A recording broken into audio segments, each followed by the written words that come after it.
ꯑꯩꯈꯣꯏ ꯈꯨꯗꯤꯡꯃꯛꯅ ꯍꯦꯛ ꯄꯤꯛꯂꯤꯉꯩꯗꯒꯤ ꯍꯧꯅ ꯈ꯭ꯋꯥꯏꯗꯒꯤ ꯇꯥꯅꯤꯡꯕ ꯋꯥꯔꯤ ꯑꯁꯤꯗꯤ ꯑꯦꯂꯤꯌꯟꯁꯀꯤ ꯋꯥꯔꯤ, ꯕꯔꯃꯨꯗꯥ ꯇ꯭ꯔꯥꯏꯡꯒꯜꯅꯆꯤꯡꯕ ꯃꯤꯑꯣꯏꯕꯅ ꯃꯄꯨꯡ ꯐꯥꯅ ꯈꯪꯕ ꯉꯝꯗ꯭ꯔꯤꯕ ꯑꯃꯗꯤ ꯌꯥꯝꯅ ꯃꯤꯁꯇꯔꯤ ꯑꯣꯏꯕ ꯋꯥꯔꯤꯁꯤꯡꯅꯤ ꯍꯥꯏꯕ ꯌꯥꯏ꯫ ꯉꯁꯤꯁꯨ ꯗꯦꯂꯤ ꯗꯣꯁ ꯃꯅꯤꯄꯨꯔꯅ ꯌꯥꯝꯅ ꯏꯟꯇꯔꯦꯁꯇꯤꯡ ꯑꯣꯏꯒꯗꯧꯔꯕ ꯑꯦꯂꯤꯌꯟꯁ ꯑꯃꯗꯤ ꯑꯦꯛꯁꯇ꯭ꯔꯥ ꯇꯦꯔꯦꯁꯇ꯭ꯔꯤꯌꯦꯜ ꯂꯥꯏꯐꯀꯤ ꯃꯔꯤ ꯂꯩꯅꯕ ꯚꯤꯗꯤꯑꯣ ꯑꯃ ꯄꯨꯗꯨꯅ ꯂꯥꯛꯆꯔꯤ꯫ ꯑꯃꯨꯛꯇꯪ ꯂꯣꯏꯕ ꯐꯥꯎꯕꯇꯪ ꯌꯦꯡꯗꯨꯅ mahau tangthokpiyo. I'm afraid now, but I wasn't afraid. I was afraid when I saw the men in the road. Men in the road. Aikoigi wari asi 1961 gi September thagi numidang amadigi hawi. Wari asi ngasi fawba miyamna yamna pamnaba amadi famous oibada natna. Yamna debate tawnakhiba atugumlaba UFO gi story amasuni. Betty amadi Barney Hill icham chamba ordinary couple amani. Makhoina New Hampshire gi Portsmouth leramki. Couple asina luhongkiba asina tha tara tarukti sukre adupu amuktasu honeymoon su chatkiba leitri. Betty matam atuda social worker amoina thabak torongki aduga Barney na postal worker amoina thabak torongki. Asumna makhoina numit humnigi road trip amada Montreal dagi Niagara Falls power chatpagi plan tawki. Makhoigi road trip adugi aroiba numit mayumda halakpa numit ni. Lambi da dinner tawrabagi matungda pung tara aduwaida makhoigi road trip adu makha chathare. Makhoina gari asum thorukpana New Hampshire gi chinglakta semba US Route 3 gi awanglomda leiba lambi da yausinlakpe. Asigumlaba yamna ordinary trip asibu soidina yamna extraordinary oiraba trip ama oigadawre haibasidi makhoina haujuk phawba khangba natri. Asumna makhoina gari thongna lakpana numidangi pung taraga makhairom tasilaklabi.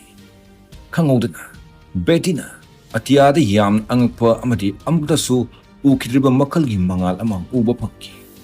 Ahanbadadi makhoina thawan michang mathi taba oiramgani haina khanki.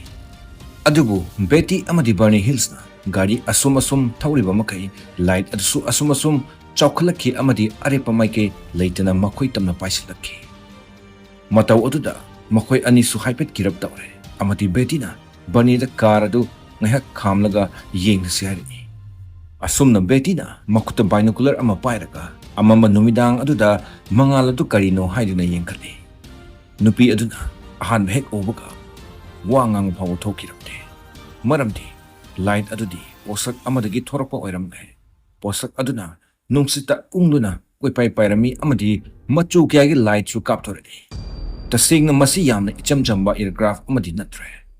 Posak aduna asum naksilakpada Betty amadi Barney anina hana khanginglamba adu akibaromda onthorani. Tanja adu makhoi anima kibana wangang phaw thokiramte. Yamna realistic oiba posak khaktada thajagadma Barney na hanbada haiba posak asi military aircraft am oiramgani hena thajadmi. Adubu apaiba posak aduna asum naksilakba aduna mahaksu akiba ma phorki. Maram aduna khongjal thuna makhoi anina car thauduna mapam adudagi lapna chatna hotnaki. Adubu apaiba posak aduna di makhoigi matung inaraktuna makhoigi car gi mathakta phawba paiduna leiki. Asigumba phibam asida Barney na khangma ngamdraduna amuksu makhoigi car adu khame. Handakti Barney na makhuta binocular ama paiduna car gi mapana thorai amadi pot aduna oiningba ma oiresnu khanlaga lamba tawragi hena lepne. Adubu mathangi mikupta mahakna ugadawriba posak adunati mahaki punsi chupada akiba amadi thamlamki. Mahaki binoculars aduda Barney na big shape ki aircraft ama uki. Haiba aircraft aduda thongaw kya ama supadami. Aduga thongaw adudagi mi manba mi dinataba amana mongolomda yenglakpasu uki. Barney na khudong thiba amadi soidina thoklagani khanglakpudagi asumna lawraki. Makhoina soidina Makhoibu Phakhibasi haina amadi makhoigi car adu amuk thauduna chenam hotnei. Haujik makhoi animak mihun thawon amata sutre amadi car adu tingkatana thauduna chelai. Tanja aduda makhoina yam strange oiba khonjel amana lepu haibugumna makhoi anigi wakal la fawri. Tasengna asigumba thokdok asida aliens singna telepathy sinner masya. Khangawduna yam strange oiba khonjel amana makhoigi car manunda pungnin nilki amadi khangawduna pungmamki. Makhoina gyan tarakpa mikup adudadi nonganbagi anganba ayuk amoiramki. Makhoina car dagi thoraktuna yengba matam aduda khangma ngamki. Makhoina leiriba mafam adu makhoina ningsingkiba mafam adudagi miles 35 lapnare haibna Adubu matau karamna makhoi anina mafam asida leiramkhibano haibadudi khanbada wakhal ama thoktre. Makhoi animak makok pungaw ngawre. Hena ngagliba amana makhoigi car adugi thaugi changdi hanagumna chap manna yaramki. Masibu oitokpa yabra. Miles kuntraga manga thawrba matungda phawba. Mathangi numita makhoi anina thokriba thodok-sing adu kamdawna thokhribano haibadu ningsingna bhotne. Betty di mangda fawa nightmares mayam am urakhi. Khudam oina alien aircraft amada makhoi animak phaduna puba aduga mina tabasing aduna medical examination kya makhoi mathakta chathafa. Betty na khangi asigumba wari sing asi Barney di amna thajagande hai. Atubu mayam sing achi joina urakpa amadi ningsinglakpana Barney da tamba takhi. Betty na asumna masigi thodok sing asi National Investigation Committee on Aerial Phenomena NICAP ta report tawrage haina lepki. NICAP hariba organization asigumba UFO sighting kya ama thijinba group amani. Matau asumna makhoigi wari asi miyamgi attention kya ama phangki amadi researchers kya na hiram asida yamna kupna thijinba su hauki. Hills family gi incident adu Achumbara natraga Aranbara habdu khangdoknaba yamna maming chatlaba psychiatrist Dr. Benjamin Simon na hypnosis ki session kya amsu pangthokki. Hypnosis aduda Betty amari Barney anina yam disturbing oiraba abduction gi details kya ama ningsinglaki amadi makhoi anigi wari adusu chap manaki. Makhoina asumna hairaki madudi makhoi animak spacecraft amada puduna chatki. Mafam aduda mi nataba jiba mamit yamasu lawba manaton pikpa amadi makhyat yamna sangma jiba sing thingnaki. Jiba sing aduna makhoiga telepathy aduna paw phawnaki amadi makhoida yamna tumina ingna layu haina hairaki. Masda nate makhoida makal kyagi medical test khutamoina makhoigi skin machet pukhiba sam kujin amadi makhoigi reproductive system adusu makhoina examine tawki. Yamna interesting amadi fascinating oiba makhoigi wari ama hairagadi. Betty da alien sing aduna udlakhiba star map aduni. Hypnosis manung aduda Betty na star map adusu yeglakhi amadi mafam asi alien sing adugi yungni hainasu taknamki.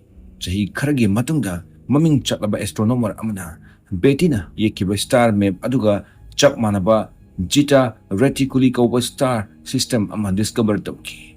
Masina henadum thodok asigi matangda miyamna khangningba amadi miyam marakta debate su khangen hengalakki. Asumna Hills couple anigi wari asi yamna maming chatpa horakki amadi media gi sensation amasu oirakki. Wari asida public interest amadi aliens lay natraga laiti haibigi debate su yamna hengalakki. Thajagandaba miyoi singnadi Hills couple gi stress amadi imagination na sengbatpa wari sing haina lauki. Adubu aliens lay haina thajaba kya gidi henadum inot kya ama hapiki. 1996 ta Arthur John G. Fuller na The Interrupted Journey kauba lyric ama launch tawki. Haiba lyric aduta Hills family da thokiba aliens ki wari adu sugaina yarumki. Asumna amukasu lyric asina henena maming chalakpa asina Hills ki UFO thengnabagi wari asi nungda iba wari amagumna leiraki. Amadi hojik phawbugi oina yamna phajana documented tawba amadi miyamna discuss tawba wari amasu oiki. Thodok asigi chahi kyagi matungda fawba masing thingamdraba expert amadi researchers kyana Hills couple gi thodok asi thijinba lepkite. Khara amana asumna haide makhoi gi thodok asigumna thengnakiba miyoi kyana likiba wari singa pattern su yamna mani haina. Khara amana asumna su haide hypnosis tawba manungda thokpa miyoi amana pamjaba wakal aduni hainasu. Matam kya ama hokre adubu Betty amadi Barney Hills anigi wari asti Thajaganba amadi thajagandaba miyoi singi marakta fawba yamna khangingba post ama oirakki. Matau asina extraterrestrial life ta thajaba thamba miyoi kyana lyric kya ama irakki documentaries kya ama puthokki. Masda nate films fawba puthoktuna aikoina aliens lay haina thajaba asibu hinganduna thambiri. 2011 da Betty amadi Barney Hills anigi thodok asigi chahi yankai surakpa anniversary oina New Hampshire da thokiba aliens abduction case adugi mafam aduda historical marker ama thamki. Haiba marker asna Hills family na thengnakiba extraordinary experience amadi masigi akoibda miyamna khangingliba angakpa aliens lay natraga laiti haiba wafam adubu ningsinghalli.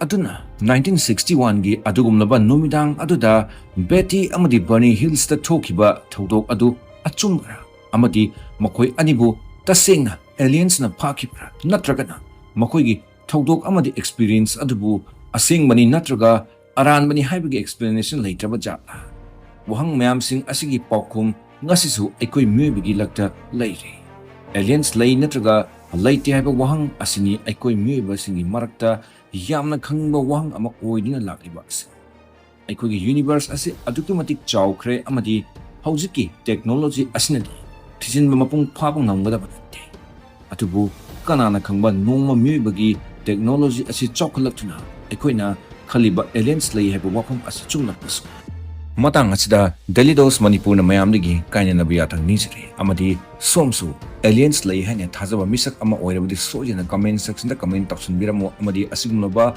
interesting oiraba aliens ka marilin video kya ama tungdasu kudun laksake matangi video da amuk thengarase